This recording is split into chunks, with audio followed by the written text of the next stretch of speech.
Hey. Hey.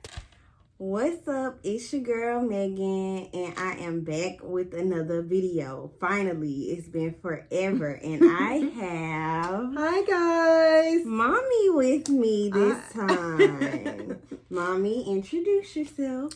Well, Mommy. No, I am Jackie. Megan is my baby. She's my baby girl. And I am here to do a video with Megan called Smothered. So yes, if you know me already, you already know who she is. Most people don't see me without seeing her, or vice versa. Yeah. So we're just going to kind of talk about our relationship. We were inspired by a show called Smothered, where mothers and daughters kind of display their relationships, and some people see it as outrageous, some people see it as weird or crazy, and we've kind of gotten that response my whole life. So it was just funny to see that other people go through it, and even see that people are crazier than us. We are. We thought we were crazy. No. And I'm not going to even call it crazy. It's just when you realize you are in love with your child. I know. When I first heard that expression, it was many, many years ago. And when I heard someone say that, I was like, how can you be in love with your children? I am in love with my children. So. And now that I have a child, I'm like in love with my child. So I understand it now, but we're just going to kind of talk about some smothered stories, some embarrassing stories, and just some things that, you know, we have kind of gone through together that make us what people would call smothered.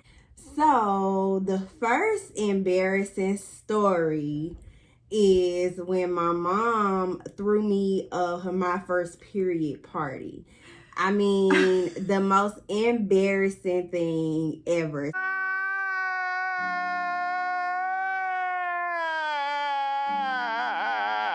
So, Mom, what were you thinking? Well, I was thinking, you know, when I first began my cycle, I was in the 3rd grade, and it was very awkward. My brother, he picked on me the entire day, said that I was gross, I was that, all those things, and not that it like affected me down the line. I thought it was annoying at the time, but more so funny.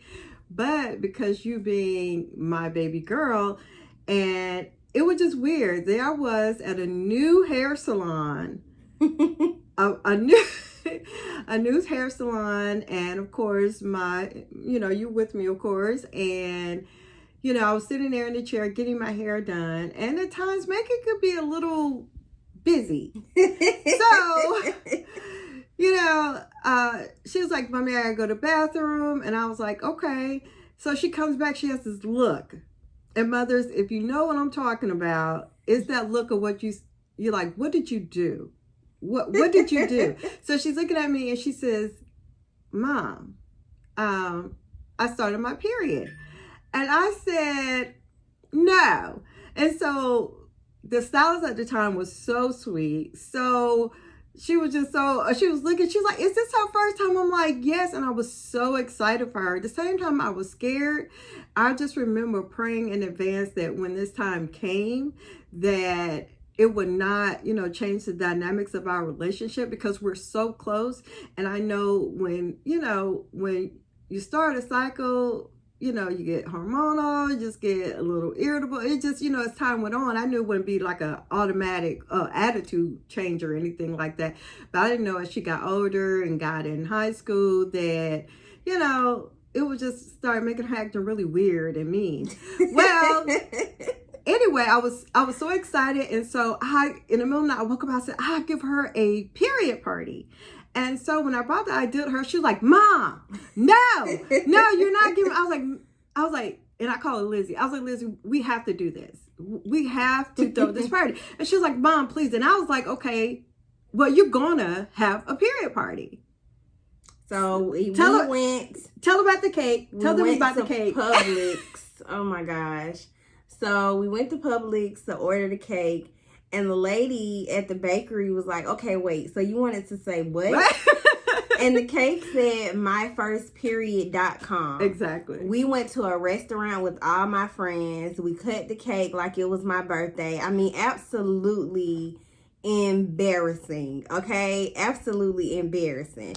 So, you know, but it was like cool now to think back that like she was so excited that she threw me a party, and being a mom now when I do like extra stuff and he's like, Mom, stop kissing me. Leave me alone, Mom.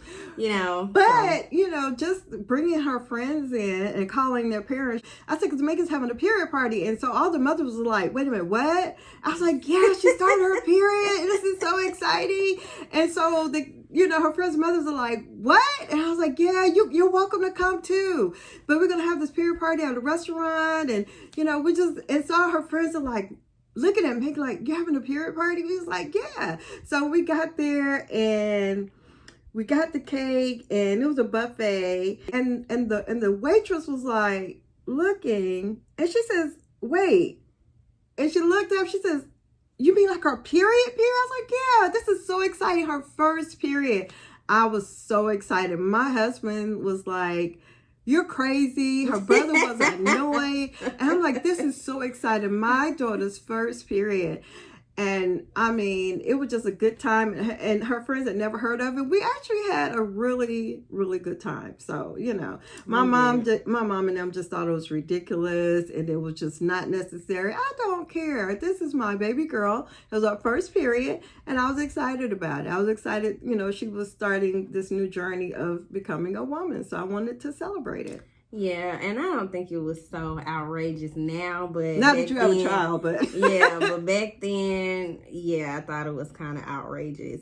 So the next story of us being completely smothered, and it's not just her, it's me too. So yeah, everybody knows that I went to West Georgia, and when I was at West Georgia, I came home every single weekend. Like, yes, every single weekend. And my my roommates, one of my cousins, she was one of my roommates at the time, and we were in school together. And my friends, they were just like, man, Megan, come on. You said you were going to go to this party with us this weekend.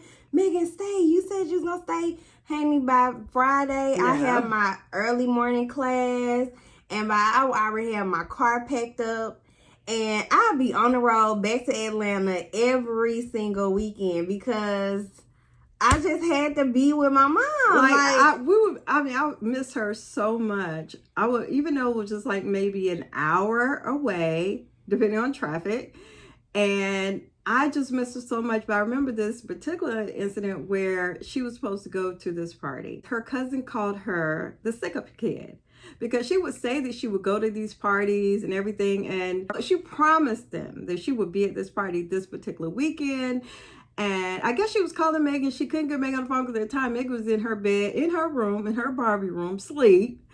And she couldn't get her, so she texted me, and I said, honey, she was like, is Megan there? I can't get her. I said, honey, Megan is in her bed sleep. And she was like, Megan's just a stick-up kid. She does this every weekend. She's, and I'm like, no, my baby has to come home. And so, she was like, I don't know what to do. I was like, it's okay. She's like, Megan, I've never seen this. This is not normal. Most college kids want to be away from their parents and, ready to have good time and party all the time. No. Mm-hmm.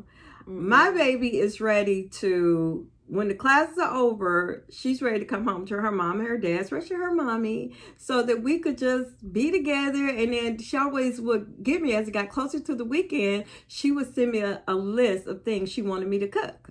I mean, she would have the list of things. And the weirdest thing, she would not eat at school. It was just the strangest thing. But I sure would. I would go to the store, and by the time she get there, everything she wanted, whatever she wanted me to cook, I cooked it for her. And her dad was just like, this is crazy. But I was like, you are taking part in this too. Why she's so spoiled. So, and sometimes during the week, not like every week, maybe once a month or so. A little bit more, maybe just maybe a little bit more. I would have like mom would come to homecoming with me. Yes. And she would come to homecoming with me. If she didn't come to homecoming with me, she'll come on campus. I'll call her and say, Mom, are you coming up? She'll come and she'll walk the campus with me. She couldn't go to classes with me. But I did. You remember? Did you go to class with me? Yeah, I went to one of your classes. Oh, I cannot Jesus. remember. I sure did. And the teacher, the professor was just like, I said, are you sure it's okay? And she was like, yeah. So I came into class and everybody's like, oh, this is so weird. A mama class. I sat in her classes just like it when she was in high school. In high school, she would come and sit. She did it twice a year to me and my brother. Yes. She would come and she would spend the entire day from breakfast to the time we got out. She would go to lunch with us, PE with us. She would go the entire school day. So anybody who was in school with me at some point probably remembers. But yeah, she would come, walk the promenade with me at West Georgia. She'll go eat with me in the caf. Like, just, I guess people thought we was the Parkers or something. Like, we would just be, on campus together, you know. So it's not, I don't know. I guess it is weird in a sense because it's not what everybody does. But, I mean, it's no different for me than if you want to be everywhere with your best friend. Like, you know, everybody be turning up with their best friend. I do the same thing. My best friend just happened to be my mom. When I would come to West Georgia to spend the night with her, her roommate just thought, oh my gosh, this is just so weird. And I would snuggle right in with her on that little bitty, we'll say bed, but I would say a cot. I didn't care. And I would get up and I would make sure that I got up enough time to make it to work so I can get home, shower and everything and make it to work. But I sure would. I would come and spend the night. And again, my husband was like, what are you doing? And I'm like, I got to go see my baby. I just have to go. I have to go and see her. And I sure did. And I was right in there and her roommate was just like, wow, this is weird. And I'm like, you'll be okay. Speaking of snuggling up, let me tell you guys about when I finally left the nest for real, and got my own apartment. I moved to Smyrna, and we're from East Point, which is like southwest Atlanta. So I moved to Smyrna, which is Cobb County. So, you know, we did pretty good. But, you know, I got moved in, and I want to say it was probably like... Well, I moved her in. I did. And I set up the apartment the way I think it needs to be set up.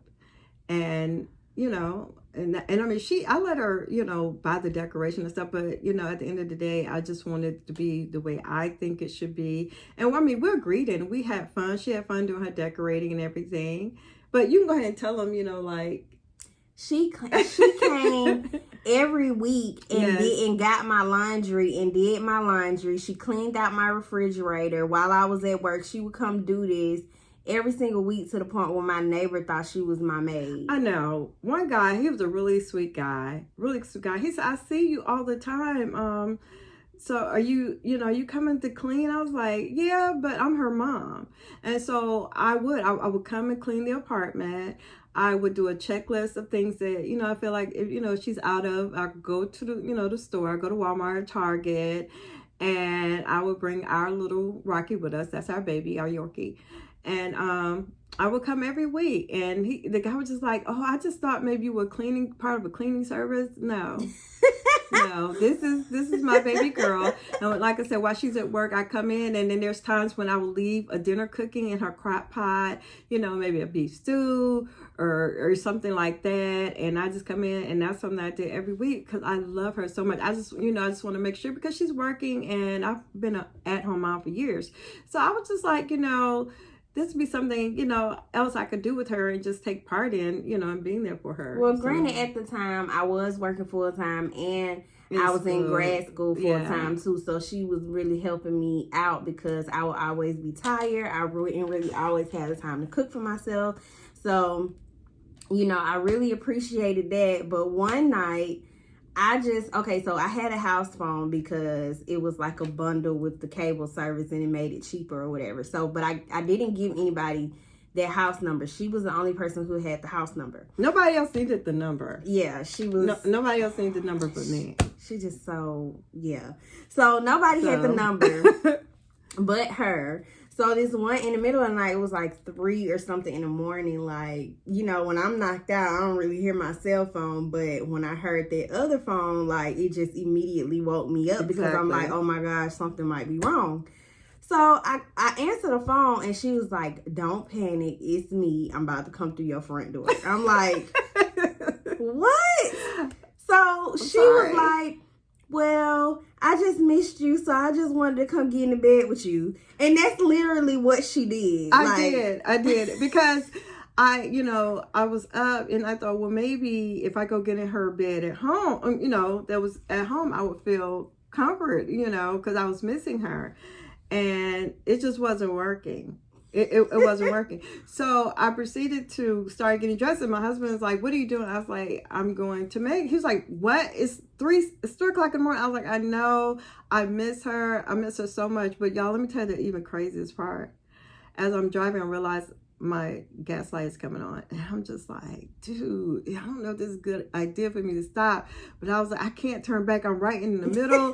So I'm going to stop and get maybe like $5 and wait till the sun come up. And then I'm going to go. But I did. And I stayed there. And my husband's just like, but I think at times he just gets used to it. But some of the things like when the 3 o'clock coming to get in her bed with her. And I would spend the night with her. I'd be like, even if it's like, when she gets off, I'll be at your house by 6 and I'm going to cook and I'm just going to spend the night. And she was like, okay, anything. I didn't care if she had a guy come around. I didn't care. She used to be in the place. So imagine if I had somebody over, she was just, she was like, I'm coming in. Oh, well, I didn't ask. I'm just like, if you in there, come up out of there because I'm here. So whatever. Yeah. So our last smothered story, because this is actually going to be a series. So this is video 1 of the series. But for this video, our last smothered story is about 8th grade prom. Now, let me tell you about this lady over here. So I had every right. That's all I'm going to say. I had every right. Yes, so let me tell you. So at that point, I was not really... I didn't have a boyfriend or anything. You weren't allowed to. Yeah, I wasn't allowed to. So I wasn't really studying, like, going to prom with nobody. I wasn't really worried about it. So I was just kind of nonchalant. So it was this guy that we said that we were going to go together. So I told my mom, and she was just like, okay, that's fine, whatever.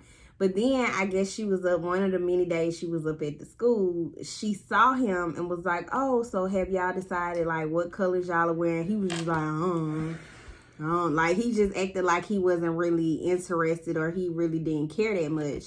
And that really pissed her off. So I guess she thought that he was just trying to be like that with me, but that's just his personality in general. He's just like dry. So she like jacked him up against the lockers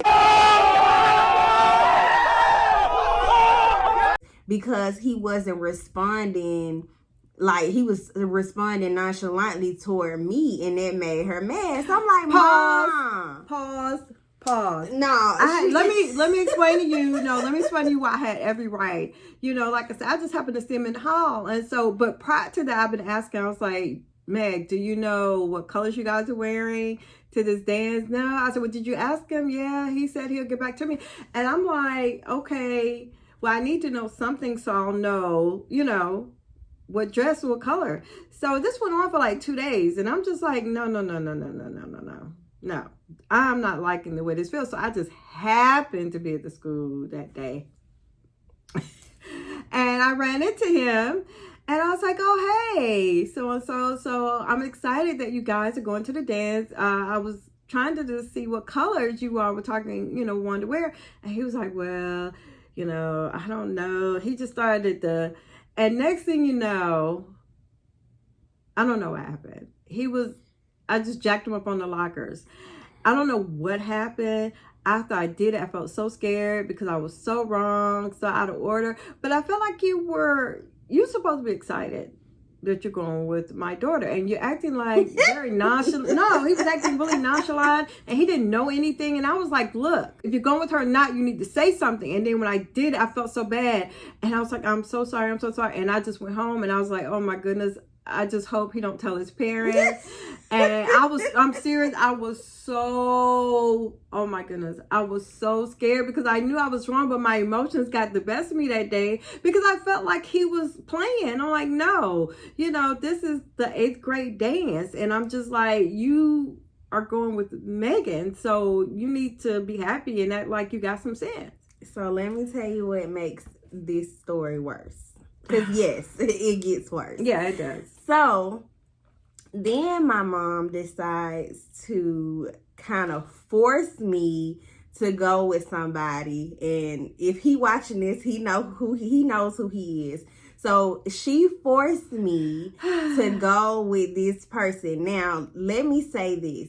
It wasn't that he was a bad person. It wasn't that I thought he was ugly or anything like that. It was nothing like that. But he was very mannish. He was very mannish, and he used to like say little whack lines in class like, oh, Megan, do you like KFC? And I was like, yeah, why? He was like, cause all them breasts and thighs. Like, he used to just say all that kind of stuff to me. And I just didn't want to go with him because I just thought that was so corny. So my mom was so pressed about me going with this person. So I went to the prom with him. He buttered me up. He just came across so nice. Just so respectful. And you was like, Mom, he's not. But you didn't tell me. I was like, no, you don't know what you're talking about.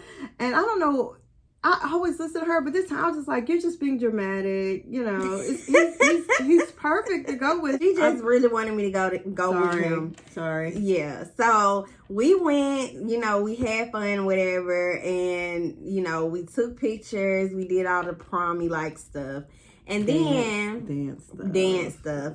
And then when we get in the car and it's time to go home, my mom is supposed to be driving him home, and he's giving her all the wrong turns to the house just so he can, in the back seat, try to get a kiss from me while my mama is driving. And I had to end up punching him because... Oh my goodness. All I hear is like, ow! And I'm like, what is going on?